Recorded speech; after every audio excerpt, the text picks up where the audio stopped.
Hi students, today we are going to discuss arithmetic means and nth term of an arithmetic sequence. So how to find the nth term of an arithmetic sequence? The nth term of an arithmetic sequence with first term a sub 1 and common difference d is given by the formula a sub n equals a sub 1 plus d times the quantity n minus 1. So let's have an example. Find the 16th term of the sequence 1, 5, 9, 13. So, given the formula, a sub n equals a sub 1 plus the quantity n minus 1 times d, we have our given. So, it is important to write the given for us to be guided on the values that we need to find. So, a sub 1, which is our first term, is 1. Our n, which is the term that we have here, which is 16. The common difference, which is unknown, and we need to find that later on. And the value of the 16th term. So, let's start with solve for the common difference. So, we have d is equal to the second term minus the first term. So, in our sequence, our first term is 1 and our second term is 5. So, we are going to substitute. A sub 2 is 5 minus a sub 1 is 1. Then, let's simplify. D is equal to 4. So, our common difference now is 4. After finding the common difference, we are going to solve for the value of the 16th term using the formula of the arithmetic sequence. So, we have a sub n equals a sub 1 plus the quantity n minus 1 times d. Since we already have the values that we need to find the 16th term of the given sequence, we are going to substitute that. We have a sub 16 is equal to the value of a sub 1, which is 1, plus the value of n, which is 16, minus 1, times the value of our common difference, which is 4. Then, let's simplify those values inside the parentheses. So, we have a sub 16 equals 1 plus 16 minus 1, which is 15 times 4. Then, we have a sub 16 equals 1 plus 15 times 4 is 60. So, simplify that one. We have a sub 16 equals 61. Thus, the 16th term is 61. Okay? Now, let's have another example. In the sequence 7, 10, 13, 16, and so on, find n if a sub n is equal to 43. So, yung hahanapin natin dito is yung term kasi yung value ng a sub n is already here, which is 43. So, the first thing that we're going to do is write the formula and write the given. Again, yung hahanapin natin dito is ang term ng sequence given the value. Okay? So, we are going to start with the common difference since hindi siya kasali sa given. We have a sub 2 minus a sub 1. So, the second term is 10 minus the first term, which is 7. Simplify. We have our common difference of the given sequence as 3. Next, we solve for the value of our term, or n. So, we have 43, which is the value of our a sub n, equals 7 plus the quantity n minus 1 times 3. So, yung 3 dito is yung common difference na nakuha natin kanina. Then, let us distribute 3 to the parentheses. So, we got 43 equals 7 plus 3 times n is 3n minus 3 times 1 is 3. Then let us simplify. 43 equals 7 minus 3 plus 3n. Next, 43 equals 7 minus 3 is 4 plus 3n. Then, 3n is equal to 43 minus 4. So, if you're going to observe, we transpose 4. So, the value makes it negative. Okay? So, we got 3n over 3 or divided by 3 is equal to 39 divided by 3. So, we divide 3n to 3 to eliminate the value of 3 and have the value of our n. Okay, so n is equal to 39 divided by 3. We got 13. Thus, 43 is the 13th term of the sequence. Okay? Now, let's proceed with another example. The fourth term of an arithmetic sequence is 34. And the 10th term is 22. Find a sub 1, D, and the nth term. So, if you're going to observe, guys, wala siya sa sequence. Yung mga terms lang at saka mga values niya and corresponding values ang binigay. So, we have given, para hindi tayo malito. So, fourth term, that is a sub 4, equals 34. Then, 10th term, which is a sub 10, is 22. We are asked to find a sub 1, the common difference, and the nth term. So, yung nth term, we've already discussed that one in module 1. So, let's start with the common difference. So, if you're going to observe, we have a sub 10 equals a sub 4 plus 6d. Bakit siya naging 6d? Now, let's count how many common difference we add to a sub 4 para mapunta tayo sa a sub 10. So, ilang beses? So, we add the common difference 6 times. That is why we have here 6d. Now, let us substitute.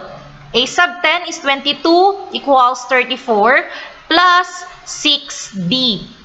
Then, combining similar terms, we got 22 minus 34 equals 6d. So, we have 6d over 6 is equal to negative 12 over 6 to eliminate the value of 6 dito sa d natin.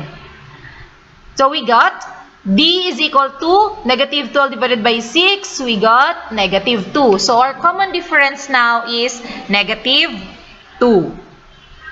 Next, we solve for our a sub 1 kasi nakuha na natin yung value ng ating common difference. So, we are going to use a sub 4 as our a sub n. So, a sub 4 equals a sub 1 plus the quantity n minus 1 times the common difference. So, let us substitute the value.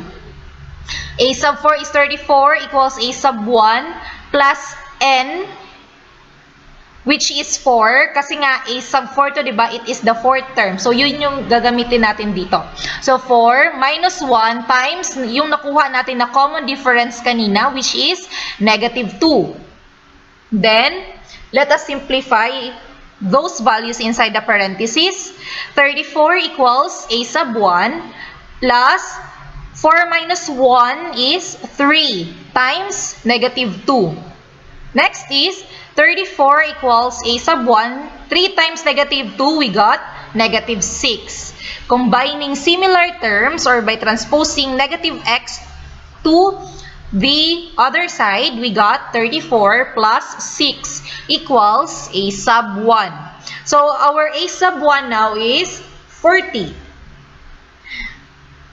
Let's proceed with finding the nth term kasi nakuha na natin yung a sub 1, ang common difference. So, let's have the nth term of the given sequence. So, we got a sub n equals a sub 1 plus the quantity n minus 1d. So, we have a sub n equals a sub 1, which is 40, plus the quantity n minus 1 times the common difference. So, we have a sub n equals 40. Distribute negative 2 to the parentheses. We got negative 2 times n, which is negative 2n. Negative 2 times negative 1, we have positive 2. Let us combine similar terms so that will give us a sub n equals negative 2 plus 42, because 40 plus 2, we have 42. So, thus, a sub 1 equals 40, common difference equals negative 2, and the nth term is equal to a sub n equals negative 2n plus 42. Now, let us have another example where we need to find the 50th term, the common difference, and the value of our first term. Given that the third term of an arithmetic sequence is 8 and the 16th term is 47. So, we write the given.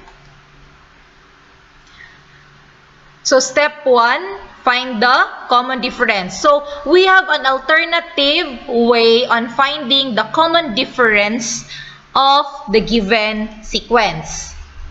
Okay? So, we have D is equal to A sub n minus A sub k all over n minus k, where A sub n here is the last term of the sequence, and A sub k here is the preceding term, okay, or the first term, all over n minus k. So we got A sub n, which is 16th term, the last term of the sequence,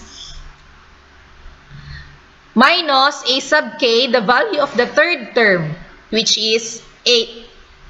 Then, all over the term, so n is 16, minus k, which is 3. So we have 39 over 13. So 39 divided by 13, we got a common difference of 3. So let us solve for A sub 1. A sub 3 is equal to A sub 1 plus the quantity 3 minus 1 times the common difference.